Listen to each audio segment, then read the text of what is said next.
नमस्कार, नेशनल खबर देख रहे हैं आप और मैं प्रज्ञा झा। सबूत एक ऐसा नाम है जिसको सुनने के बाद आपको समझ आता है कि कोई चीज़ सच में है या फिर नहीं है। और आजकल का जो ज़माना है या आजकल का जो टाइम है वो ज़्यादातर एविडेंस के बेस पर ही है। कोई भी व्यक्ति किसी भी चीज़ पर विश्वास करने से पहले एविडेंस मांगता है।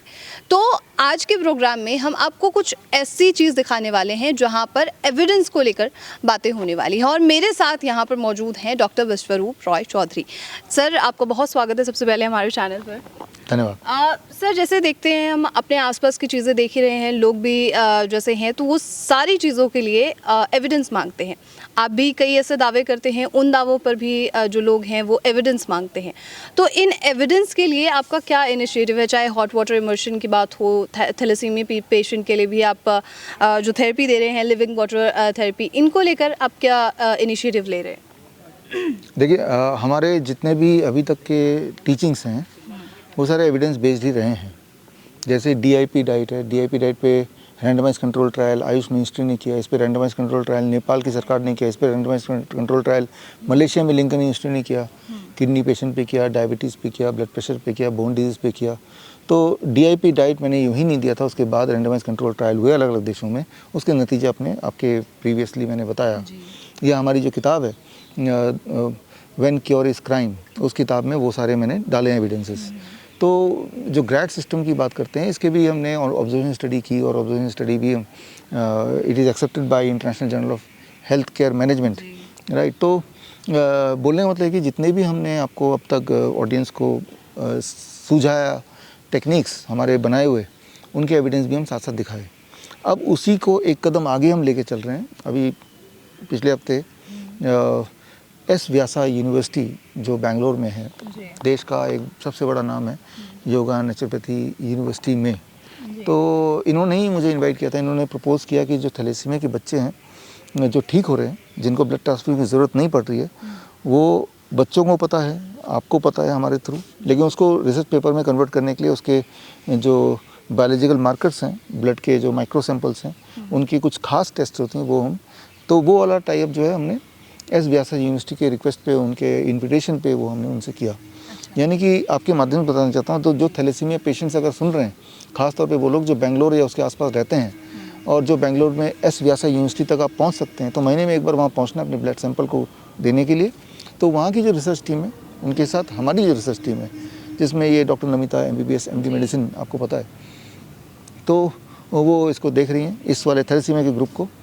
तो और उनके वहाँ ब्लड सैंपल ऑलरेडी बच्चों के कलेक्ट होने शुरू हो गए।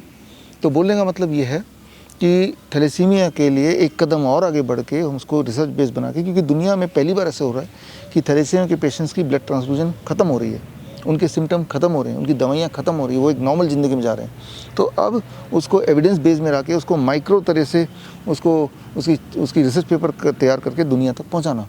तो उसमें एस व्यासा यूनिवर्सिटी जिसके चांसलर हैं डॉक्टर नागेंद्र, जो कि देश में दुनिया में एक बहुत बड़ा नाम है साइंटिस्ट के उसमें कम्युनिटी में, पहले नासा में थे वो, राइट। तो ये एक बड़ी बात है, एविडेंस बेस्ड के उसमें एक अगला कदम है।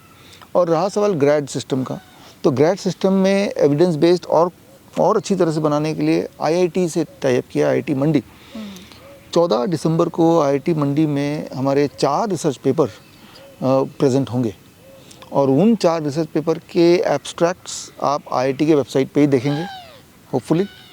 और IIT के माध्यम से इंटरवेंशन से यही वाले जो रिसर्च पेपर आने वाले दिनों में होपफुली आप दुनिया के बड़े बड़े जर्नल्स में देखेंगे। तो एक तरफ एस व्यासा यूनिवर्सिटी जो कि देश का एक बहुत बड़ा यूनिवर्सिटी है, और दूसरा IIT तो आप जानते ही हैं जो एक बहुत बड़ा रिसर्च और एजुकेशन केंद्र है। तो इन दोनों के साथ जुड़ने का मतलब ही है कि अभी तक का जो रिज़ल्ट इन्होंने देखा या आपने देखा वो सब्सटेंशियल होगा, तभी वो अपना टाइम अपने रिसोर्सेज इस चीज़ में लगा रहे हैं, हमारे इन पद्धति में लगा रहे हैं। तो एक तरफ तो हमारे पेशेंट ठीक हो ही रहे हैं, दूसरी तरफ हम लगातार एविडेंस बेस इकट्ठे कर रहे हैं, और आगे भी करते जाएंगे, और आपके माध्यम से लोगों को हम बताते जाएंगे। आप कह रहे हैं कि पेशेंट्स ठीक हो रहे हैं, तो मतलब पेशेंट्स के ठीक होने का रेट क्या है? Rate of improving, rate of कि वो कैसे ठीक हो रहे हैं? अभी तक का जो एविडेंस बेस्ड है, वो अगर क्रॉनिक किडनी डिजीज़ में बोलें तो 75% है। मान लो 100 डायलिसिस पेशेंट हमारे पास आते हैं और 100 के 100 की अगर हमारी सारे प्रोटोकॉल 100% फॉलो करते हैं तो 75 लोग ऐसे निकल जाएंगे जिनको डायलिसिस की आवश्यकता नहीं होगी। 25 लोग ऐसे होंगे जिनकी डायलिसिस कम तो हो गई लेकिन ज़ीरो नहीं कर पाए हम। ये तो हो गया क्रॉनिक किडनी डिजीज। अब तो ऐसे भी पेशेंट हैं जो हमारे उसको थ्योरी को फॉलो नहीं कर रहे घर पे, उसको तो हटा ही दिया क्योंकि वो तो फॉलो नहीं कर रहे। अब आते बात हमारे थैलेसीमिया के बच्चों की। थैलेसीमिया के बच्चों में हमने देखा एमंग द चिल्ड्रन जो हमारे प्रोटोकॉल को 100% फॉलो कर रहे हैं उनमें रेट इफ़ नॉट 100% 90% था ही, राइट, अगर फॉलो कर रहे हैं। यहाँ पे दिक्कत क्या है कि वो बच्चे हैं, बच्चे कुछ दिन तक डिसिप्लिन में रहते हैं फिर वो डेविएट हो जाते हैं। अगर तो डिसिप्लिन में रहेंगे तो वो उनको ब्लड ट्रांसफ्यूजन की ज़रूरत नहीं पड़ेगी। यहाँ तक तो हमने अचीव किया है। और इसके लिए जो किताब हमने क्योर फॉर ब्लड डिसऑर्डर जो हमने रिलीज़ की थी लास्ट ईयर, वो किताब में ऐसे 40 बच्चों के हमने केस स्टडी डाले हैं। वो कौन से हॉस्पिटल से ब्लड ट्रांसफ्यूजन कराते थे वो डाला है, वो कौन सी सिटी में बिलोंग करते हैं, उनका नाम क्या, उनकी फ़ोटो क्या, उनकी वीडियोस, सारी चीज़ डाली है। वो भी एक तरह का एविडेंस ही है जो कि वेरीफाइबल है, राइट। तो हमने देखा चाहे वो ब्लड ट्रांसफ्यूजन डिपेंडेंट पेशेंट हो या डायलिसिस डिपेंडेंट पेशेंट हो या इंसुलिन डिपेंडेंट पेशेंट हो, ये सारी चीज़ छूट सकती है, छूट जाती है। और उसके लिए अलग अलग एविडेंस बेस्ड, जैसे हम इंसुलिन की बात की तो इसके ऊपर भी रिसर्च पेपर पब्लिश हुए हैं। Journal of science of healing outcome जो कि एक बहुत बड़ा जर्नल है जिसके chief editor doctor BM Hegde जो पद्म भूषण अवॉर्डी हैं, देश के एक नामी साइंटिस्ट में आते हैं इनका नाम, देश के दुनिया के सबसे बड़े कार्डियोलॉजिस्ट बोल सकते हैं। उन्हीं के जर्नल में हमारे डायबिटीज़ टाइप 1 बच्चा जिन केस स्टडी छपा था कि बच्चे का इंसुलिन पूरी तरह छूट गया, छूटे हुए भी कई साल हो गए। तो ये पहला केस होगा जो केस स्टडी पब्लिश हुआ कि टाइप 1 में भी इंसुलिन छूट सकता है। हमने देखा इंसुलिन छूट सकता है, हमने देखा डायलिसिस छूट सकता है, हमने देखा ब्लड ट्रांसफ्यूजन छूट सकता है। इनके एविडेंस हम इकट्ठे करते आए हैं और आगे भी करते रहेंगे। अमूमन तो देखा जाता है कि डायबिटीज़ टाइप 1 को इंसुलिन चलानी पड़ती है हमेशा ही। चलानी तब तक पड़ती है जब तक वो लाइफस्टाइल चेंज ना करे। जैसे वो DIP डाइट में आते हैं उनकी इंसुलिन कम होने लगती है। कुछ और बदलाव करते हैं जो हम बताते हैं सर्केडियन क्लॉक के हिसाब से या 0 वोल्ट के हिसाब से, तो वो और उनकी बॉडी ठीक होने लगती है। सर ऐसा है कि बहुत सारे लोग ये सोचते हैं कि हम अगर ठीक होना चाहते हैं तो हमें हॉस्पिटल जाना ही पड़ेगा। तो क्या ऐसे पेशेंट्स जो थैलेसीमिया के हैं, किडनी के हैं या फिर किसी भी बीमारी से ग्रसित हैं, उन्हें यहाँ हिम्स में आना ज़रूरी है? नहीं ज़रूरी, बल्कि बिल्कुल नहीं। बल्कि आपको बता दूं जो थैलेसीमिया के बच्चे हैं वो एक भी हॉस्पिटल नहीं आए, एक भी नहीं। हमारे पास 200 बच्चे हैं और सारे ऑनलाइन हैं। ना तो हॉस्पिटल आए, ना मुझसे मिले, ना ही कोई पैसा दिया, बिल्कुल फ्री ऑफ कॉस्ट, है ना। तो पैसा देना भी ज़रूरी नहीं है, हॉस्पिटल आना भी ज़रूरी नहीं है। जो हम बताते हैं उसको फॉलो करना ज़रूरी है और वो हम वर्चुअली बताते हैं।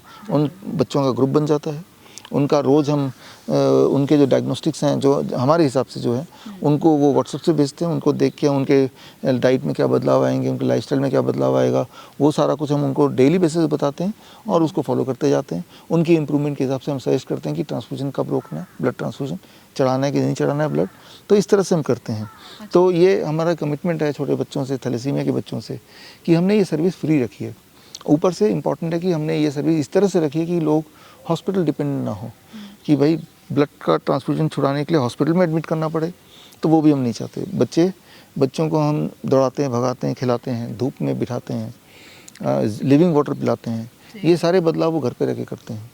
कभी कभी जब हमारा कोई कार्यक्रम होता है, जैसे अभी बेंगलोर में कार्यक्रम था, तो कार्यक्रम में ऐसे बच्चे जो लोग मिलना ही चाहते हैं तो वो मिलने आते हैं, उसके पेरेंट मिलने आते हैं, मिलने भी आते हैं, फिर दुनिया को दिखाते हैं। अभी जो कार्यक्रम था 29 सितंबर में आप भी थे, वहाँ भी थैलेसीमिया के ऐसे बच्चे जो पहले ब्लड ट्रांसफ्यूजन थे, अब 1.5 साल से ब्लड ट्रांसफ्यूजन नहीं हो रहा, यानी कि अगर हमसे नहीं जुड़े होते तो अभी हर महीने वो खून चढ़ा रहे होते, है ना। तो वो लोगों को इंस्पायर करने आते हैं कि अगर हम ठीक हो गए तो आप भी ठीक हो सकते हो, वो भी मुफ्त में, वो भी घर बैठे ही। कितनी बड़ी बात है। बिल्कुल सर, आखिरी सवाल आपसे और होगा कि बहुत सारे ऐसे पेशेंट हैं जो थैलेसीमिया से ग्रसित हैं या अन्य बीमारियों से ग्रसित हैं, तो वो आपसे कैसे संपर्क कर सकते हैं या फिर हिम से कैसे संपर्क कर सकते हैं? देखिए, हमसे संपर्क करना तो सबसे अच्छा तरीका है, या बल्कि एक ही तरीका है, दैट इज़ विश्वरूप.com। मेरा वेबसाइट याद रखिए, विश्वरूप.com में जाएंगे तो वहाँ पे हमारे फ़ोन नंबर है, हमारी ईमेल आईडी है। जो लोग हमसे इलाज लेना चाहते हैं, हालांकि इलाज तो आपको सोशली मैं आपको प्लेटफॉर्म में बताता हूँ क्या क्या करना है, लेकिन जो कस्टमाइज इलाज लेना चाहते हैं हमसे जुड़ के, घड़ी घड़ी जो चाहते हैं कि हम जुड़ के रहें, तो हमारा वर्चुअल OPD है, VOPD हम बोलते हैं। तो आप हमारे वेबसाइट पर जाएंगे तो VOPD सेक्शन में जाकर क्लिक करेंगे, अपना फॉर्म भरेंगे तो VOPD के माध्यम से जुड़ सकते हैं। जो लोग चाहते हैं कि मेरा पर्सनल अटेंशन मिले, मैं उनकी बात कर रहा हूँ। हालांकि मैं ये बोलना चाह रहा हूँ कि पर्सनल अटेंशन मिले ना मिले, हमारे प्रोटोकॉल ढंग से फॉलो करेंगे तो आप ठीक होंगे। लेकिन फिर भी आपके कॉन्फिडेंस के लिए जो लोग चाहते हैं कि पर्सनली मैं आपको ठीक करूँ, या मेरे जुड़ने से आपको कॉन्फिडेंस बढ़ता है, या मेरे मेडिकल टीम के जुड़ने से बढ़ता है, या पर्सनल बेसिस पे आपके रिपोर्ट्स के जवाब मैं दूँ, तो उनके लिए सबसे अच्छा है वर्चुअल ओपीडी से जुड़ना। और वो वर्चुअल ओपीडी मतलब घर पे रह के ही, आपको किसी भी हॉस्पिटल में आके जुड़ना नहीं है, वर्चुअली ही विल इंटरेक्ट। चलिए, thank you so much sir हमारे साथ जुड़ने के लिए और इस खास जानकारी के लिए। धन्यवाद। Thank you. तो ये थी वो पूरी जानकारी जिसके बारे में हम बात कर रहे थे कि आखिर कैसे एविडेंस बेस्ड चीज़ें जो हैं, आज तक डॉक्टर विश्वरूप रॉय चौधरी जो हैं कई किताबें भी निकाल चुके हैं और कई बार ये भी देखा गया है कि उनमें एविडेंस भी चीज़ें हैं। अगर आप भी अपनी पुष्टि करना चाहते हैं तो उन एविडेंस को जाकर देख सकते हैं। तब तक के लिए नेशनल खबर के साथ बने रहिए।